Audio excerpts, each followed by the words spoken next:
मसीही भाई बहनों को जय मसीह की परमेश्वर आप सबको आशीष दे। आज हम आप सभी को बताएंगे उद्धार का शुभ संदेश, यशायाह अध्याय 61 का 1 से 11 आयत तक।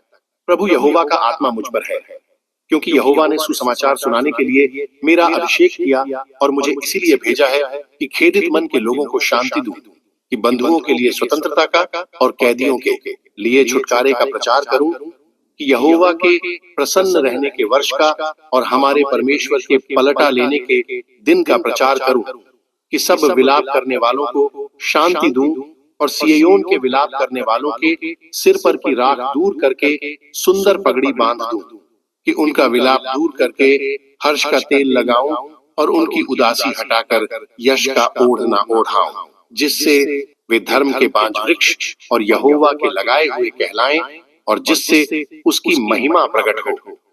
तब वे बहुत काल के उजड़े हुए स्थानों को फिर बसाएंगे, पूर्व काल से पड़े हुए खंडहरों में वे फिर घर बनाएंगे। उजड़े हुए नगरों को जो पीढ़ी पीढ़ी में उजड़े हुए हों, वे फिर नए सिरे से बसाएंगे।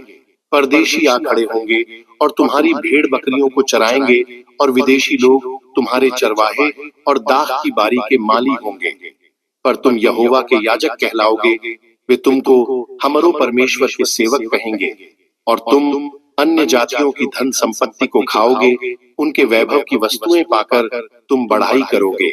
तुम्हारी नामधराई की संति दूना भाग मिलेगा, अनादर की संति तुम अपने भाग के कारण जय जयकार करोगे।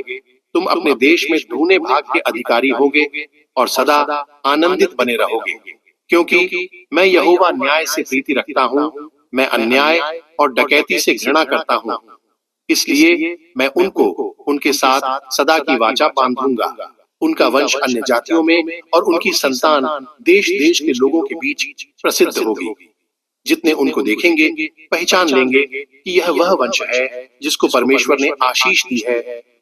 मैं यहोवा के कारण अति आनंदित होऊंगा, मेरा प्राण परमेश्वर के कारण मग्न रहेगा, क्योंकि उसने मुझे उद्धार के वस्त्र पहनाए और धर्म की चद्दर ऐसे ओढ़ा दी है, जैसे दूल्हा फूलों की माला से अपने आप को सजाता और दुल्हन अपने गहनों से अपना श्रृंगार करती है।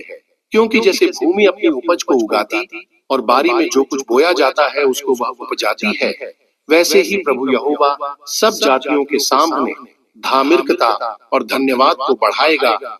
इस वचन के पढ़े और सुने जाने से परमेश्वर आप सबको आशीष दे। आमीन।